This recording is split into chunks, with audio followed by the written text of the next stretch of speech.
एक समय ऐसा था जब पृथ्वी पापों के बोझ से कराह उठी थी। राजा भगीरथ हजारों वर्षों तक तप करता रहा, सिर्फ एक आशा के लिए कि स्वर्ग की पवित्र धारा गंगा धरती पर उतरे।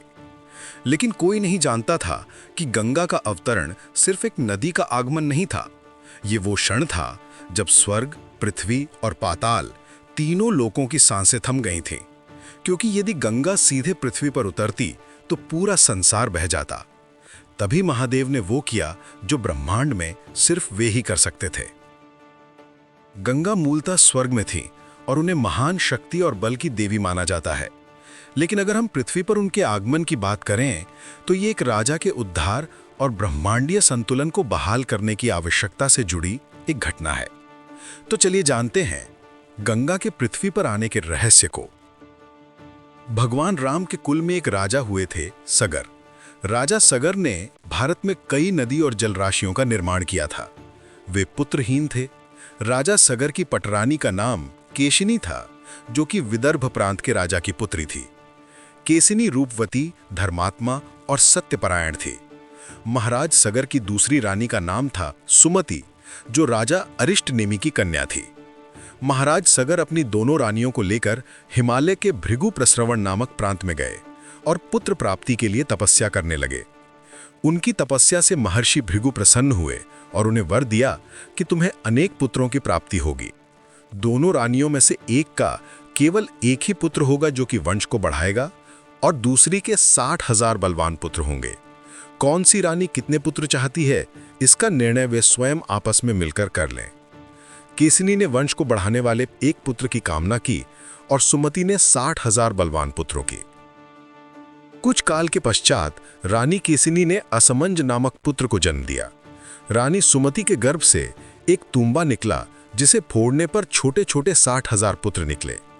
उन सबका पालन पोषण घी के घड़ों में रखकर किया गया। काल चक्र व्यतीत होते गए और सभी राजकुमार युवा हो गए। सगर का ज्येष्ठ पुत्र असमंज बड़ा दुराचारी था और उसे नगर के बालकों को सरयू नदी में फेंककर उन्हें डूबते हुए देखने में बड़ा आनंद आता था। इस दुराचारी पुत्र से दुखी होकर राजा सगर ने उसे अपने राज्य से निर्वासित कर दिया। असमंज के अंशुमान नाम का एक पुत्र था। अंशुमान अत्यंत सदाचारी और पराक्रमी था। एक दिन राजा सगर के मन में अश्वमेघ यज्ञ करवाने का विचार आया। राजा सगर ने हिमालय एवं विंध्याचल के बीच की हरितिमा युक्त भूमि पर एक विशाल यज्ञ मंडप का निर्माण करवाया। फिर अश्वमेघ यज्ञ के लिए शामकर्ण घोड़ा छोड़कर उसकी रक्षा के लिए पराक्रमी अंशुमान को सेना के साथ उसके पीछे पीछे भेज दिया। भारतवर्ष के सारे राजा सगर को चक्रवर्ती मानते थे, पर देवों के राजा इंद्र इनसे ईर्ष्या करते थे। यज्ञ की संभावित सफलता के परिणाम की आशंका से भयभीत होकर इंद्र ने एक राक्षस का रूप धारण किया और उस घोड़े को चुरा लिया। इंद्र ने घोड़े को चुराकर कपिल मुनि के आश्रम में चुपके से बांध दिया। घोड़े की चोरी की सूचना पाकर सगर ने अपने 60,000 पुत्रों को आज्ञा दी कि घोड़ा चुराने वाले को पकड़कर या मारकर घोड़ा वापस लाओ। पूरी पृथ्वी में खोजने पर भी जब घोड़ा नहीं मिला तो इस आशंका से कि किसी ने घोड़े को तहखाने में न छुपा रखा हो, सगर के पुत्रों ने संपूर्ण पृथ्वी को खोदना आरंभ कर दिया। उनके इस कार्य से असंख्य भूमितल निवासी प्राणी मारे गए। खोदते खोदते वे पाताल तक जा पहुंचे। उनके इस नृशंस कृत्य के विषय में देवताओं ने ब्रह्मा जी को बताया तो ब्रह्मा जी ने कहा कि ये राजकुमार क्रोध एवं मद में अंधे होकर ऐसा कर रहे हैं। पृथ्वी की रक्षा का दायित्व कपिल ऋषि पर है, इसलिए वे इस विषय में अवश्य ही कुछ न कुछ करेंगे। पूरी पृथ्वी को खोदने के बाद भी जब घोड़ा और उसको चुराने वाला चोर नहीं मिला तो निराश होकर राजकुमारों ने इसकी सूचना अपने पिता को दी। क्रुद्ध सगर ने आदेश दिया कि घोड़े को पाताल में जाकर ढूंढो। पाताल में घोड़े को खोजते खोजते वे सनातन वसुदेव कपिल के आश्रम में पहुंच गए। उन्होंने देखा कपिल देव तपस्या में लीन हैं और उन्हीं के पास यज्ञ का वो घोड़ा बंधा हुआ है। उन्होंने कपिल मुनि को घोड़े का चोर समझकर उनके लिए अनेक दुर्वचन कहे और उन्हें मारने के लिए दौड़े। राजा सगर के इन पुत्रों के कुकृत्यों से कपिल मुनि की समाधि भंग हो गई। उन्होंने क्रुद्ध होकर सगर के उन सब पुत्रों को भस्म कर दिया। बहुत दिनों तक अपने पुत्रों की सूचना नहीं मिलने पर महाराज सगर ने अपने तेजस्वी पौत्र अंशुमान को अपने पुत्रों तथा घोड़े का पता लगाने के लिए आदेश दिया। वीर अंशुमान शस्त्रास्त्रों से सुसज्जित होकर अपने चाचाओं के द्वारा बनाए गए मार्ग से पाताल की ओर चल पड़ा। मार्ग में मिलने वाले पूजनीय ऋषि मुनियों का यथोचित सम्मान करके अपने लक्ष्य के विषय में पूछता हुआ उस स्थान तक पहुंच गया जहां पर उसके चाचाओं के भस्मीभूत शरीरों की राख पड़ी थी और पास ही यज्ञ का घोड़ा चल रहा था। अपने चचाओं के भस्मीभूत शरीरों को देखकर उसे अत्यंत क्षोभ हुआ। उसने उनका तर्पण करने के लिए जलाशय की खोज की, किंतु उसे कोई भी जलाशय दृष्टिगत नहीं हुआ। तभी उसकी दृष्टि अपने चचाओं के मामा गरुड़ पर पड़ी। उन्हें सादर प्रणाम करके अंशुमान ने पूछा कि हे पितामह, मैं अपने चचाओं का तर्पण करना चाहता हूँ। समीप में यदि कोई सरोवर हो तो कृपा करके उसका पता बताइए। यदि आपको इनकी मृत्यु के विषय में कुछ जानकारी है तो वो भी मुझे बताने की कृपा करें। गरुड़ जी ने बताया कि किस प्रकार से इंद्र ने घोड़े को चुराकर कपिल मुनि के पास छोड़ दिया था और उसके चचाओं ने कपिल मुनि के साथ उद्दंड व्यवहार किया था, जिसके कारण कपिल मुनि ने उन सबको भस्म कर दिया। इसके पश्चात गरुड़ जी ने अंशुमान से कहा कि ये सब अलौकिक शक्ति वाले दिव्य पुरुष के द्वारा भस्म किए गए हैं, अतः लौकिक जल से तर्पण करने से इनका उद्धार नहीं होगा। केवल हिमालय की ज्येष्ठ पुत्री गंगा के जल से ही तर्पण करने पर इनका उद्धार संभव है। अब तुम घोड़े को लेकर वापस चले जाओ, जिससे कि तुम्हारे पितामह का यज्ञ पूर्ण हो सके। गरुड़ जी की आज्ञानुसार अंशुमान वापस अयोध्या पहुंचे और अपने पितामह को सारा वृत्तांत सुनाया। महाराज सगर ने दुखी मन से यज्ञ पूरा किया। वे अपने पुत्रों का उद्धार करने के लिए गंगा को पृथ्वी पर लाना चाहते थे, पर ऐसा करने के लिए उन्हें कोई भी युक्ति न सूझी। महाराज सगर के देहांत के पश्चात अंशुमान बड़ी न्यायप्रियता के साथ शासन करने लगे। अंशुमान के परम प्रतापी पुत्र दिलीप हुए। दिलीप के वयस्क हो जाने पर अंशुमान दिलीप को राज्य का भार सौंपकर हिमालय की कंदराओं में जाकर गंगा को प्रसन्न करने के लिए तपस्या करने लगे, किंतु उन्हें सफलता नहीं प्राप्त हो पाई और वे स्वर्ग सिधार गए। इधर जब राजा दिलीप का धर्मनिष्ठ पुत्र भगीरथ बड़ा हुआ तो उसे राज्य का भार सौंपकर दिलीप भी गंगा को पृथ्वी पर लाने के लिए तपस्या करने चले गए, पर उन्हें भी सफलता नहीं मिली। भगीरथ बड़े प्रजावत्सल नरेश थे, किंतु उनकी कोई संतान नहीं हुई। इस पर वे अपने राज्य का भार मंत्रियों को सौंपकर स्वयं गंगावतरण के लिए गोकर्ण नामक तीर्थ पर जाकर कठोर तपस्या करने लगे। उनकी अभूतपूर्व तपस्या से प्रसन्न होकर ब्रह्मा जी ने उन्हें वर मांगने के लिए कहा। अब जो होने वाला है वो पूरी दुनिया की किस्मत बदल देगा, लेकिन उससे पहले अगर आप चाहते हैं कि ऐसी रहस्यमयी कथाएं आप तक सबसे पहले पहुंचें, तो अभी इसी क्षण वीडियो को लाइक करें और चैनल को सब्सक्राइब कर लें, क्योंकि अब से हर एक सेकंड इतिहास बनने वाला है। भगीरथ ने ब्रह्मा जी से कहा कि हे प्रभु, यदि आप मुझ पर प्रसन्न हैं तो मुझे ये वर दीजिए कि सगर के पुत्रों को मेरे प्रयत्नों से गंगा का जल प्राप्त हो, जिससे कि उनका उद्धार हो सके। इसके अतिरिक्त मुझे संतान प्राप्ति का भी वर दीजिए, ताकि इक्ष्वाकु वंश नष्ट न हो। ब्रह्मा जी ने कहा कि संतान का तेरा मनोरथ शीघ्र ही पूर्ण होगा, किंतु तुम्हारे मांगे गए प्रथम वरदान को देने में कठिनाई ये है कि जब गंगा जी वेग के साथ पृथ्वी पर अवतरित होंगी तो उनके वेग को पृथ्वी संभाल नहीं सकेगी। गंगा जी के वेग को संभालने की क्षमता महादेव जी के अतिरिक्त किसी में भी नहीं है।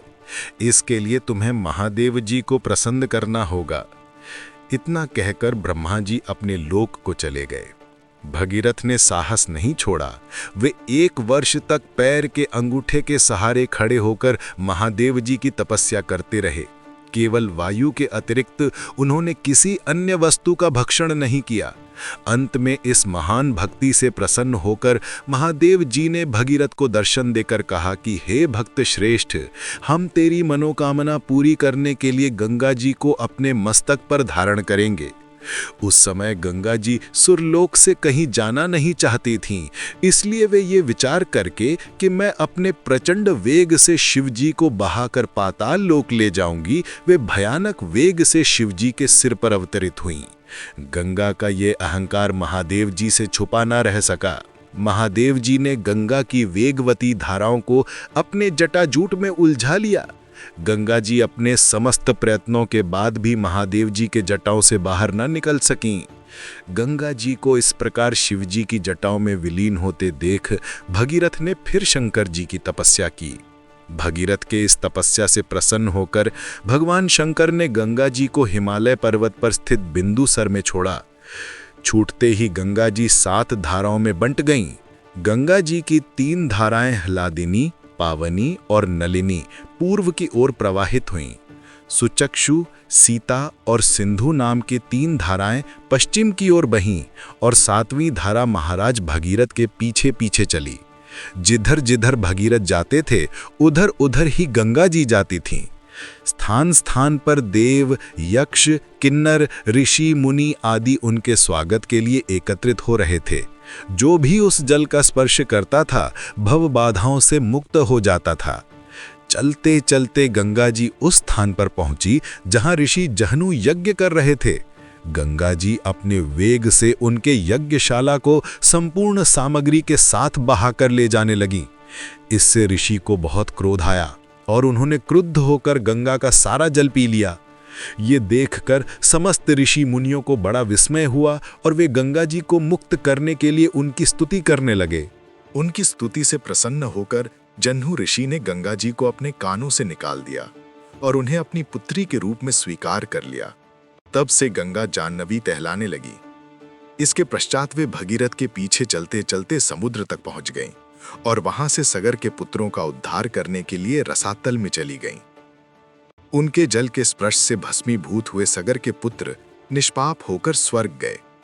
इस प्रकार भगवान शंकर की कृपा से गंगा का धरती पर अवतरण हुआ और भगीरथ के पितरों के उद्धार के साथ पतित पावनी गंगा संसार वासियों को प्राप्त हुई। उस दिन से गंगा के 3 नाम हुए, त्रिपथरा, जाह्नवी और भागीरथी।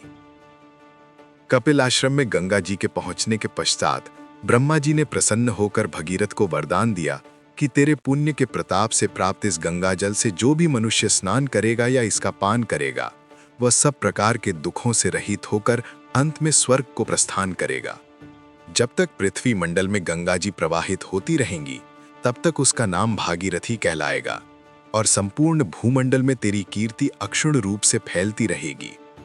सभी लोग श्रद्धा के साथ तेरा स्मरण करेंगे। ये कहकर ब्रह्मा जी अपने लोक को लौट गए। भगीरथ ने पुनः अपने पितरों को जलांजलि दी और इस प्रकार गंगा माता का पृथ्वी पर अवतरण हुआ। गंगा माता के पृथ्वी पर अवतरण कराने में भगीरथ जी की महत्वपूर्ण भूमिका रही।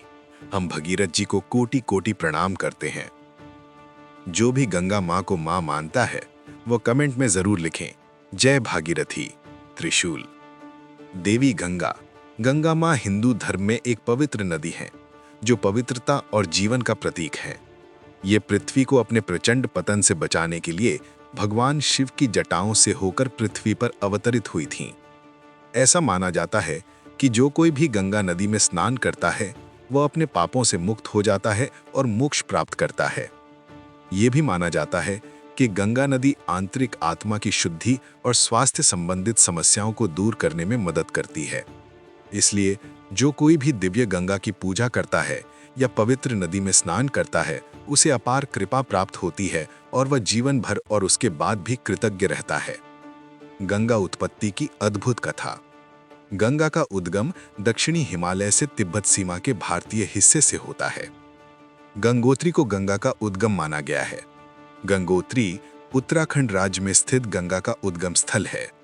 सर्वप्रथम गंगा का अवतरण होने के कारण ही ये स्थान गंगोत्री कहलाया, किंतु वस्तुतः उनका उद्गम 18 मील और ऊपर श्रीमुख नामक पर्वत से है। वहां गोमुख के आकार का एक कुंड है जिसमें से गंगा की धारा फूटी है। 3900 मीटर ऊंचा गोमुख गंगा का उद्गम स्थल है। इस गोमुख कुंड में पानी हिमालय के और भी ऊंचाई वाले स्थान से आता है। हिमालय से निकलकर गंगा 12 धाराओं में विभक्त होती है। इसमें मंदाकिनी, भागीरथी, धौली गंगा और अलकनंदा प्रमुख है। गंगा नदी की प्रधान शाखा भागीरथी है जो कुमाऊं में हिमालय की गोमुख नामक स्थान से गंगोत्री हिमनद से निकलती है। यहाँ गंगा जी को समर्पित एक मंदिर भी है। यही कारण है कि लोग देवी गंगा की पूजा करते हैं और सभी अनुष्ठानों और सही प्रथाओं का पालन करते हुए पूरी श्रद्धा के साथ गंगा दशहरा मनाते हैं।